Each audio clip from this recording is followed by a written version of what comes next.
Hi friends, welcome to Tamil frame. Tamil சினிமாவில் ஒரு சில பிரபலமான நடிகர் இயக்குனர்கள் பார்த்தீங்கன்னா அவங்க அடுத்து எடுக்க போகிற படங்களோட ரெஃபரன்ஸை டைலாக் மூலியமாகவோ சீன் மூலியமாக நம்மக்கிட்ட கன்வெர்ட் பண்ணியிருப்பாங்க.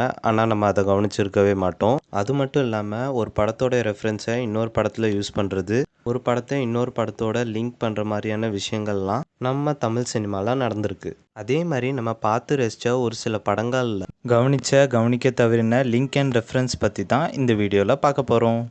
பி. வாசு சார் டைரக்ட் பண்ண குசேலன் படத்தில் பார்த்தீங்கன்னா ரஜினி சாரை வச்சு 2 படத்தை எடுத்துகிட்டு இருப்பாங்க. ஒன்று வந்து அண்ணாமலை பார்ட் 2, இன்னொன்று வந்து சந்திரமுகி பார்ட் 2வை சீன் மூலயமா நம்மக்கிட்ட காமிச்சிருப்பாங்க. அதே மாதிரி கேவி ஆனந்த் சார் டைரக்ட் பண்ண அயன் படத்துலேயும் கருணாஸ் வந்து சூர்யா கிட்ட பேங்க் ராபரிஸ்க்கு சீடிஸ் வேணும்னு கேட்பாங்க. அதை நீங்கள் நல்லா கவனிச்சிங்கன்னா கேவி ஆனந்த் சார் அடுத்து எடுக்க போகிற படத்தோடைய ரெஃபரன்ஸை சும்மா டைலாக் மூலியமாகவே நம்மக்கிட்ட சொல்லியிருப்பாங்க.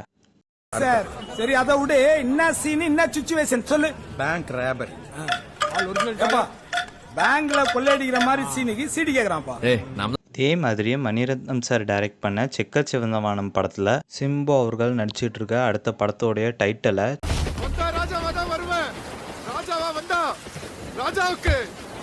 சும்மா டைலாக் மூலியமாகவே நம்ம கிட்ட காமிச்சிருப்பாங்க. நெக்ஸ்ட் சாம் ஆண்டனி சார் டைரக்ட் பண்ண டார்லிங் படத்தோடைய ரெஃபரன்ஸை அவர் அடுத்து எடுத்த எனக்கு இன்னொரு பேர் படத்தில் காமெடி சீனில் யூஸ் பண்ணியிருப்பாங்க. ஏண்டா நீ ரவுடின்னு போய் சொன்ன? ஏண்டா நான் ஏமாத்தின? டார்லிங் பேய் மாதிரிலாம் பேசுற, எனக்கு வந்து வாயிரலாமே. அதே மாதிரி விஜய் ஆண்டனி சார் நடித்த நான் படத்துக்கும் சலீம் படத்துக்கும் ஒரு கனெக்ஷன் இருக்குது. அது என்னன்னா, நான் படத்தில் ஸ்டார்டிங்கில் விஜய் ஆண்டனி சாரோட பேர் வந்து கார்த்திகா தான் இருக்கும். அதுக்கப்புறம் கிளைமேக்ஸில் சலீமாக முடிச்சிருப்பாங்க. அதோடைய கண்டினியூ வெர்ஷன் தான் சலீம் படமாகவே இருக்கும்.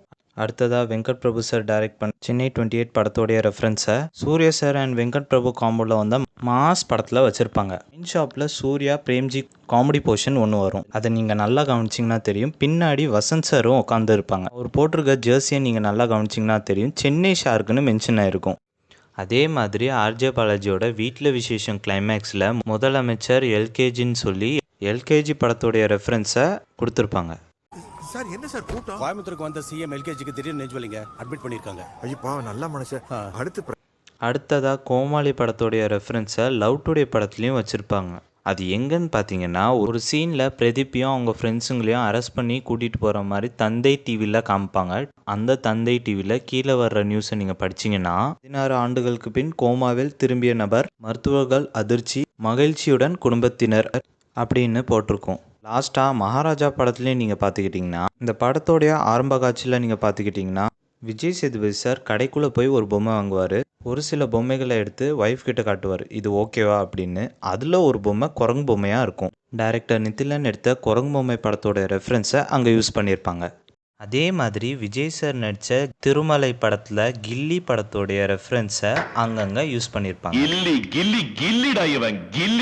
அடுத்ததாக 9 ஒரு குருவில் படத்தில் ஒரு காமெடி போர்ஷனில் நீங்கள் பார்த்தீங்கன்னா, வினய் வந்து சத்தியமாக பார்த்து ஞானசூனியம் லேகியத்தை காலேஜ்லேயே ஃபஸ்ட்டு வரணுன்ற புத்தி இன்னும் விட்டு போகல அப்படின்னு கேட்பாரு. இந்த டைலாகை நீங்கள் நல்லா கவனிச்சிங்கன்னா தெரியும், நண்பன் படத்தோடைய ரெஃபரன்ஸை அங்கே யூஸ் பண்ணி. அவ்வளோதாங்க இன்னைக்கான வீடியோ முடிஞ்சது. எனக்கு தெரிஞ்சு இந்த வீடியோ கொஞ்சம் இன்ட்ரெஸ்டிங்காக இருந்திருக்கும்னு நினைக்கிறேன். இந்த வீடியோ லைக் பண்ணுங்கள், கமெண்ட் பண்ணுங்கள், ஷேர் பண்ணுங்கள், மறக்காமல் சப்ஸ்கிரைப் பண்ணுங்கள்.